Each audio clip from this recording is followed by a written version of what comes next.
Vamos continuando a nossa conversa sobre muitos cânticos que são entoados no mercado religioso brasileiro. Há um deles que diz assim: ao único que é digno de receber a honra e a glória, a força e o poder, ao Rei eterno, imortal, invisível, mas real, a Ele tributamos o louvor. Esse cântico é belíssimo, inclusive, como todos os demais, mas traz consigo uma velha heresia, uma heresia que foi remediada pela Igreja quando afirmou que somente o Pai, o Filho e o Espírito Santo são dignos de adoração, pois são a fonte da imortalidade, da honra e glória, da força e poder e o poder. Essa é a verdade da Igreja. A verdade que ao longo de 2000 anos a Igreja conservou. A verdade que a Igreja recebeu dos santos apóstolos e a conservou. Mas essa verdade foi adulterada nesse cântico, que aparentemente está baseado nas Escrituras, em textos como o Apocalipse 4:11, Apocalipse 5, de 9 a 10, de 12 a 13, Judas, versículo 25, 1 Timóteo 6, de 15 a 16. E esses textos todos parecem ser a base desse louvor, esse cântico que é entoado por muitos grupos Brasil afora. No entanto, a Igreja nunca afirmou que só Deus é digno de receber honra e glória. A Igreja, baseada na palavra de Deus, sempre afirmou que somente Deus, o Pai, o Filho e o Espírito Santo, é digno de receber adoração. A adoração, sim, é exclusiva. A adoração, sim, deve ser dada exclusivamente a Deus. Só Deus pode receber a adoração de maneira exclusiva. Mas, com relação à honra, à glória, à força e o poder, Ele que é digno de receber a honra, a glória, a adoração, a honra e a glória, a força e o poder, Ele partilha essa dignidade com os seus filhos. Na verdade, quando na modernidade um movimento surgiu na Europa Ocidental, tentando remediar os problemas gerados pelo catolicismo ocidental, esse movimento defendeu a noção de que exaltar a Cristo é possível mesmo que a esposa de Cristo seja desacreditada. E isso é uma grande heresia. Afirmar que só Cristo é digno de receber honra e glória. Cristo partilha dessa dignidade com os seus filhos e com as autoridades, inclusive. Se você vai para Apocalipse 4:4, você encontra ali o próprio Jesus reconhecendo que em uma das igrejas ali na região da Ásia Menor, existia um grupo de pessoas que eram dignas. Por isso, Deus reconhece que alguém é digno no meio da igreja.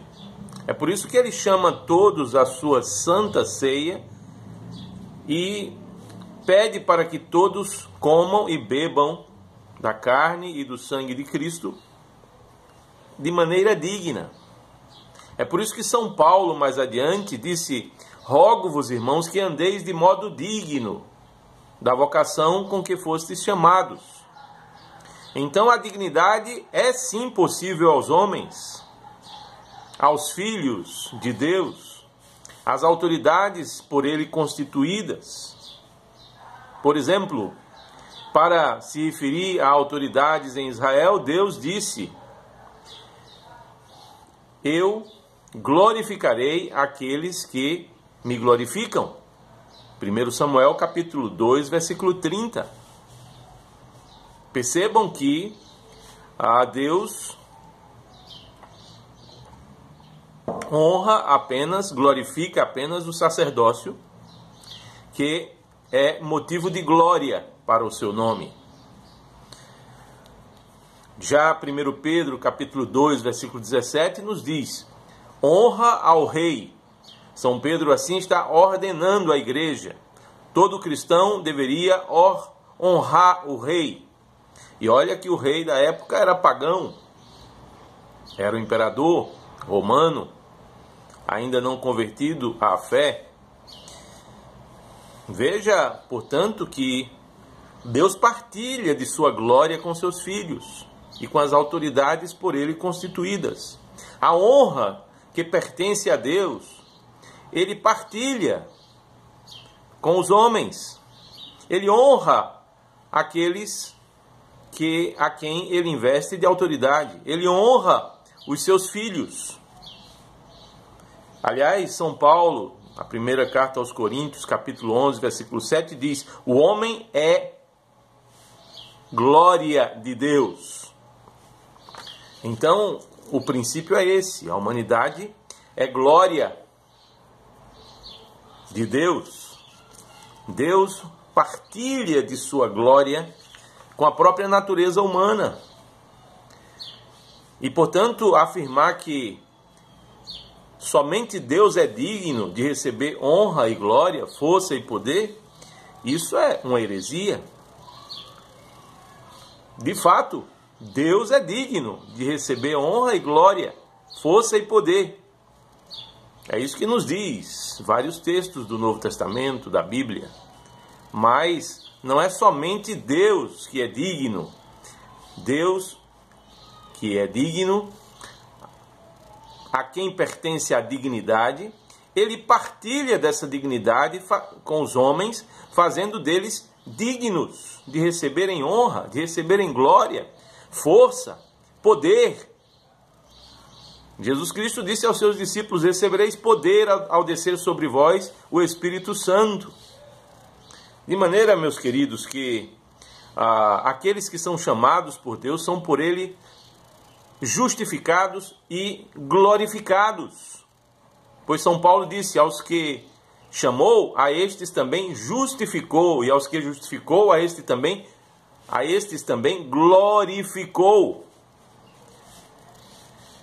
Então, muito cuidado com essa heresia seríssima que afirma exaltar a Cristo desacreditando a esposa de Cristo e as autoridades por ele constituídas sobre o mundo.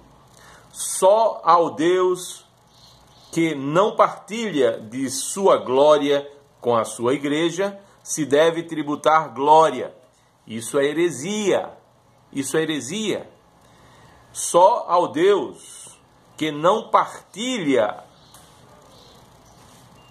a adoração com a sua igreja se deve adorar.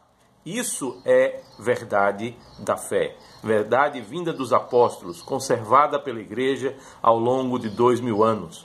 E essa verdade foi definida pela igreja na afirmação: só ao Pai, ao Filho e ao Espírito Santo, só o Pai, o Filho e o Espírito Santo são dignos de adoração, pois eles são a fonte da imortalidade, da honra e glória, da força e o poder. Por isso, esse cântico entoado por aí, ele possui uma heresia antropológica, uma heresia que desmerece o ser humano, desmerece a Igreja de Cristo. Segue na linha de Nietzsche, que supostamente afirmou: eu creio em Cristo, mas não no cristianismo, não na Igreja.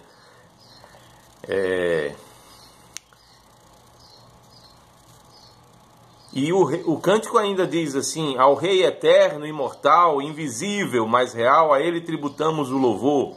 Ora, de fato, Deus Pai é eterno, imortal, invisível. Cristo, porém, o Deus Filho, Ele é eterno, imortal, invisível, mas visível também. Ele não é só invisível, mas real, como diz o cântico. Ele é invisível, mas também visível. Portanto, ao Deus que é invisível e ao mesmo tempo é visível, se deve tributar o louvor, mais especificamente falando, a adoração.